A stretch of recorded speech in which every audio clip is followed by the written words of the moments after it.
खाकी वर्दी पर कितने दाग हैं, ये हम आपको लगातार बताते दिखाते रहते हैं। हम आपको बताते हैं कि कैसे प्रशासन किस तरीके से लापरवाही बरतता है, जिसकी वजह से लोगों के जान माल को नुकसान पहुंच जाता है। उनकी लापरवाही की वजह से हर बार जो है वो कोई गरीब पिस जाता है। लेकिन आज हम आपको बताने जा रहे हैं एक ऐसे एसडीएम की कहानी जिन्होंने अपनी जान जोखिम में डालकर एक इंसान को बचाया, तैर कर बचाया। अब आप सोच रहे होंगे क्या कोई ऐसा प्रशासनिक अधिकारी भी हो सकता है, क्या कोई ऐसा भी हो सकता है जिन्होंने अपनी जान की बाजी लगाई हो और किसी को बचा लिया हो? तो हाँ, बिल्कुल ऐसा हो सकता है और ऐसा हुआ है। ऐसी ही एक कहानी हम इस वीडियो में आपको बताएंगे, लेकिन उससे पहले नमस्ते, मैं पल्लवी हूँ और आप भारत एक नई सोच देख रहे हैं। देश हर साल बाढ़ जैसी तबाही देखता रहता है, मतलब बाढ़ का ये जो मंजर है वो हम हर साल देखते हैं। उसके बाद भी अफसोस कि कुछ इस पर अच्छा और बेहतर काम नहीं हो पाता है। इस साल भी बाढ़ की तस्वीरें आ रही हैं, जलमग्न हुई तस्वीरें आ रही हैं, जलमग्न से जान माल का नुकसान की भी तस्वीरें आ रही हैं। देश में कम से कम 10 ऐसे क्षेत्र हैं जो प्रतिवर्ष हर साल बाढ़ से तबाही का मंजर देखते हैं। लगभग ये तय माना जाता है कि इन जगहों पर बाढ़ तो आएंगे ही। देश में इन जगहों पर बाढ़ की वजह से हाहाकार तो मचेगा ही। देश में इन जगहों पर मौसम जो है वो अपना विनाश फैलाएगा ही। लेकिन अफसोस कि उस पर कुछ बेहतर हो नहीं पाता है। ऐसा बाढ़ क्यों आता है, ये सवाल आपके जहन में भी आता ही होगा। ऐसा इसलिए होता है क्योंकि देश में ज़्यादातर नदियों के किनारे और नदियों के डेल्टाओं के पास बाढ़ का जो कहर है वो हर साल आता है। बाढ़ जो है वो हर साल कहर बरपाती ही है। मतलब नदी है, नदी का कोई किनारा है और उसके आसपास बसा कोई राज्य है, कोई शहर है, कोई कस्बा है, तो वो बाढ़ से बचेगा नहीं, ये बात मानी जाती है। खबरों के मुताबिक बात की जाए तो गुजरात और राजस्थान में भी इस साल जो है वो बाढ़ आया है। वो राजस्थान जिसे सूखा माना जाता था, जिसे पानी की त्राही त्राही करते देखा जाता था, उस राजस्थान तक में बाढ़ की तस्वीरें जो है वो देखने को मिली। ये बताया जा रहा है कि गुजरात और राजस्थान में करीब 80 लोग ऐसे हैं जिनकी जान चली गई इस बाढ़ की वजह से। भारत के तीनों ओर समुद्र है, अरब सागर, हिंद महासागर और बंगाल की खाड़ी।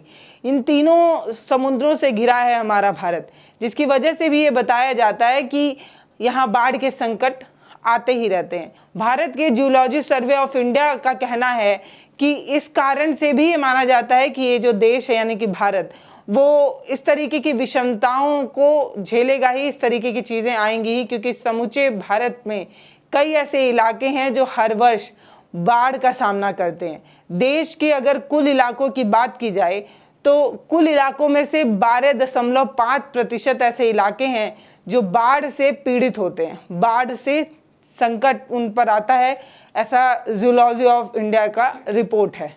गृह मंत्रालय के आपदा प्रबंधन विभाग की बात की जाए तो उनका ये कहना है कि पिछले साल सितंबर में जारी एक आंकड़े के अनुसार 2016 में बाढ़ के कारण करीब 1.09 करोड़ लोग जो है वो प्रभावित हुए थे।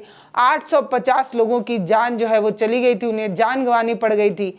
इसमें अगर मध्य प्रदेश की बात की जाए तो 184, उत्तराखंड की बात की जाए तो 99, महाराष्ट्र की बात की जाए तो 93, उत्तर प्रदेश की बात की जाए तो 74 और गुजरात की बात की जाए तो 61 गुजराती इस बाढ़ की वजह से अपनी जान गंवा चुके हैं।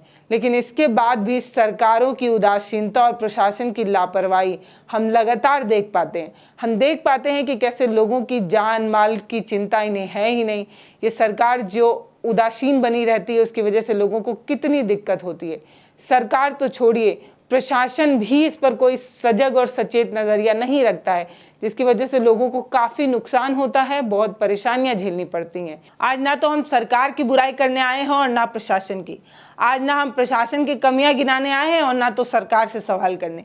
आज हम आपको बताने जा रहे हैं एक ऐसे शख्स के बारे में जिन्होंने अपनी जान जोखिम में डालकर ना सिर्फ एक व्यक्ति की जान बचाई, बल्कि ये साबित भी कर दिया कि इंसानियत अभी भी जिंदा है और आज भी लोग इंसानियत के नाम पर कुछ भी करने को तैयार होते हैं। पंजाब के फतेहगढ़ साहिब जिले के एसडीएम डॉक्टर संजीव कुमार पानी में फंसे एक व्यक्ति को बचाने के लिए पानी में कूद जाते हैं। एक व्यक्ति जो तैरकर बाहर निकलने के प्रयास में रहता है लेकिन नहीं निकल पाता। गुरुद्वारा भिवानगढ़ साहिब में पानी भर गया होता है और व्यक्ति उस पानी में फंस जाता है। वो बड़ी कोशिशों के बाद भी उस पानी से नहीं निकल पाता है। तैरने की भी कोशिश करता है लेकिन वो निकल नहीं पाता है। पानी का बहाव इतना तेज होता है कि वो मुश्किल से खड़ा होने की कोशिश कर रहा होता है, लेकिन पानी का बहाव इतना तेज होता है कि वहां खड़ा हो पाना संभव ही नहीं होता है। एसडीएम साहब ये देखते हैं, एसडीएम साहब डॉक्टर संजीव कुमार पानी में कूद जाते हैं ताकि वो उस व्यक्ति को बचा सके। वो व्यक्ति जो बार बार कोशिशें कर रहा था, हर चाल करने की कोशिश कर रहा था कि वो बच जाए, जब उसे ऐसा लगता है कि वो नहीं बच पाएगा, तब एसडीएम साहब पानी में कूद जाते हैं और उस व्यक्ति के पास तैर कर पहुंचते हैं। पानी का बहाव काफी तेज होता है, इस वजह से तैरने में भी काफी दिक्कत आ रही होती है, लेकिन काफी देर तक तैरने के बाद, कई जगह पर 15 मिनट 20 मिनट तक की बात कही जा रही है कि इतने देर तक वो पानी में तैरते रहते हैं और उसके बाद वो उस शख्स तक पहुंच जाते हैं। डॉक्टर संजीव कुमार पहले खुद काफी देर तक पानी में तैरने का प्रयास करते हैं, उसके बाद वो उस व्यक्ति के पास पहुंचते हैं और उसे बचाकर बाहर निकाल लाते हैं। डॉक्टर संजीव कुमार का कहना है कि हमारे धर्म और शास्त्रों के अनुसार भी दूसरों की मदद को सर्वोच्च दर्जे के रूप में दिया गया है। कहते हैं कि अगर आप किसी की जान बचा लेते हैं या आप कोई मानव सेवा करते हैं तो वो सबसे बड़ा और सबसे पुण्य पर्व धर्म माना जाता है। तो वही बात संजीव कुमार भी कह रहे हैं। वो कहते हैं कि दूसरों की मदद करना उसको सर्वोच्च दर्जे के रूप में दिया गया है हमारे शास्त्रों के अनुसार।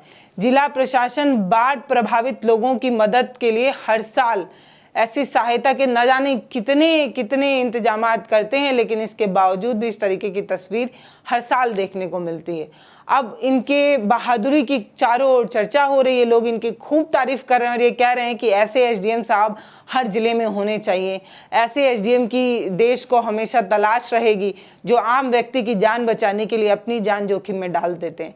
बाकी ये जो खबर है वो करीब 1 साल पुरानी है, लेकिन तब भी खाकी वर्दी से जुड़े किसी जाबाज व्यक्ति की कोई कहानी हो तो हम उसको जरूर साझा करते हैं और ये बताते हैं कि सिर्फ बुराई गिनाना हमारा काम नहीं है।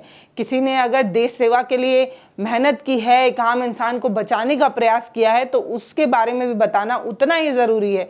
तो आज हमने इस कोशिश की कि एक पॉजिटिव स्टोरी भी आपके साथ साझा की जाए और ये बताया जाए कि कैसे एसडीएम साहब ने उस मुश्किल की घड़ी में उस शख्स को बचाया, जिसकी वजह से सोशल मीडिया पर उनकी खूब तारीफ हुई, लोगों ने उनकी खूब प्रशंसा की और कहा कि ऐसा शख्स भी होना चाहिए। और इस बात से ये साबित हुआ कि आज भी इंसानियत जिंदा है और आज भी इंसान जो है वो दूसरे की मदद के लिए तत्पर होता है। बाकी इस कहानी से आप क्या सीखते हैं वो हमें कमेंट सेक्शन में लिखकर बता सकते हैं। एसडीएम साहब के लिए कुछ कहना चाहते हैं तो वो भी कमेंट सेक्शन में लिखकर बता सकते हैं। अगर आपके पास कोई सलाह हो, कोई सुझाव हो, अगर आप चाहते हैं कि हम इस टॉपिक को भी कवर करें तो वो भी आप मुझे जो है वो कमेंट सेक्शन में लिखकर बता सकते हैं। बाकी अगर आप मेरा वीडियो फेसबुक पर देख रहे हैं तो फॉलो ज़रूर करिएगा, यूट्यूब पर देख रहे हैं तो सब्सक्राइब ज़रूर करिएगा, वीडियो को शेयर ज़रूर करिएगा। इसके अलावा हमारा एक ऐप भी है प्ले स्टोर पर, आप भारत एक नई सोच के ऐप को ज़रूर डाउनलोड करें और हमारे चैनल को अधिक से अधिक शेयर कर हमारी ताकत बने। बहुत बहुत धन्यवाद।